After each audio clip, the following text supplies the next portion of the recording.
नमस्कार, इन खबर में आपका स्वागत है। 15 जून को गलवान वैली में क्या हुआ था, कैसे संघर्ष हुआ और कैसे हमारे 20 जवान शहीद हुए, 76 जवान घायल हुए और चीन के कितने जवान मारे गए और कितने घायल हुए, वो तो आज तक चीन ने बताया नहीं। लेकिन मैं आपको इस एपिसोड में बता रहा हूँ कि किस तरीके से वो संघर्ष शुरू हुआ था, 3 दौर का संघर्ष हुआ था और कैसे भारतीय जवानों ने विपरीत परिस्थितियों में लड़ाई लड़ी थी। दरअसल 15 जून को सबसे पहले शुरुआत ये हुई थी कि शाम के समय जो कर्नल संतोष बाबू हैं वो अपनी टीम के साथ पॉइंट 14 पे ये देखने गए थे कि समझौते के मुताबिक जो उनका टेंट है वो हटा या नहीं हटा। बातचीत से शुरुआत हुई और ये डिस्कशन में विवाद में बदल गया। इस दौरान झड़प हो गई। भारतीय सैनिकों को लगा कि अब जो है यहाँ पे और जवानों की ज़रूरत है, लिहाजा उन्होंने अपनी दूसरी यूनिट बुला ली थी और फिर जो है संघर्ष दूसरे दौर में सबसे ज़्यादा हुआ।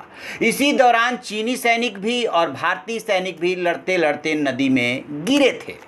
पहली झड़प में भारतीय सैनिक भारी पड़े थे और दूसरी झड़प में चूंकि चीनी सैनिक तैयार होकर के आए थे तो संघर्ष बहुत कड़ा हुआ। और इसमें जब वो नदी में गिर गए, थोड़ी देर के लिए शांति हो गई। थोड़ी देर के लिए दोनों पक्ष के सैनिक रुक गए और अपने सैनिक घायल सैनिकों और वीर गति को प्राप्त हुए सैनिकों को ढूंढने लगे। उनकी बॉडी जो है नदी से और जो खाई थी वहाँ से निकाली जाने लगी।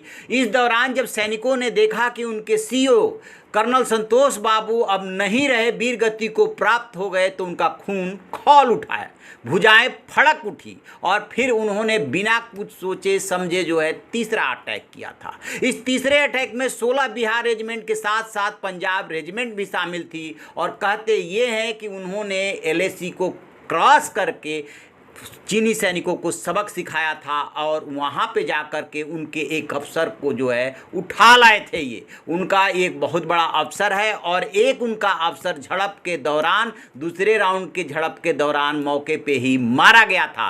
अब जब लेफ्टिनेंट कर्नल स्तर की बातचीत हुई है दोबारा तिबारा आज से, उसमें जो है चीन ने ये स्वीकार किया है कि उनका एक कमांडिंग ऑफिसर मारा गया है। बताते हैं कि कर्नल संतोष बाबू के बॉडी को देख करके पलटन के जवान जो है भड़क गए। नमक और निशान का सवाल उनके लिए बन गया और फिर वो जो है कुछ नहीं उन्होंने सामने देखा, सीधे सीधे गए, वहाँ पे मारधाड़ मचाई और अफसर को उठा लाए थे। तो अब जो बात आ रही है कि 16 बिहार रेजिमेंट के अलावा पंजाब रेजिमेंट के 3 फील्ड रेजिमेंट के गनर ने जो किया वो इतिहास में चाइना याद रखेगा कि किस तरीके से उनके अफसर को जा करके उन्हीं के यहाँ से सेना उठा लाई थी। पूर्व थल सेनाध्यक्ष और केंद्र में मंत्री जनरल बीके सिंह ने भी इशारा किया था कि सिर्फ हमारे ही सैनिक उनके कब्जे में नहीं गए थे बल्कि उनके सैनिक भी हमारे कब्जे में थे और उनका एक बड़ा अफसर हमारे पास था। आपको बता दें कि जिस दिन यानी कि 15 जून को संघर्ष हुआ उस दिन जो है 10 जवान हमारे उनके बारे में पता नहीं चल पा रहा था, जिसमें 2 कैप्टन और 2 मेजर थे, 6 जवान थे। बाद में यानी कि 18 जून को पता चला कि अब वो हमारे पास वापस आ गए हैं, यानी कि उसी दिन सैनिकों की अदला बदली हुई थी। ये जंग में स्ट्रेटजी होती है कि यदि हमारे सैनिक उनके पास चले गए और उनके सैनिक हमारे पास नहीं रहेंगे तो फिर बार्गेनिंग में दिक्कत होती है, बातचीत में दिक्कत होती है क्योंकि दूसरा पक्ष अपनी शर्तें मनवाते हैं। लेकिन जब उनके भी अफसर और जवान आपके पास रहेंगे तब जो है सहूलियत हो जाती है बातचीत में। यही काम किया था भारतीय सैनिकों ने, यही काम किया था बिहार रेजिमेंट और पंजाब रेजिमेंट ने कि जा करके उनके अफसर को उठा लाई और एक उनके बड़े अफसर को मौके पे ही मार दिया था। यानी कि सिर्फ कर्नल संतोष बाबू ही वीरगति को प्राप्त नहीं हुए, चीन को भी बहुत बड़ा नुकसान हुआ और उनका उसी रैंक का अधिकारी मारा गया। कंक्लूजन ये कि उस दिन 3 राउंड का संघर्ष हुआ था और जो है भारतीय सैनिक विपरीत परिस्थितियों में लड़े। चीनी सेना जो है तैयार होकर के कटीले जो है डंडे और तार से हमला किया था, भारतीय सेना ने उसी को छीन करके उससे मुकाबला किया था और इस जांबाजी की जितनी तारीफ की जाए वो कम है।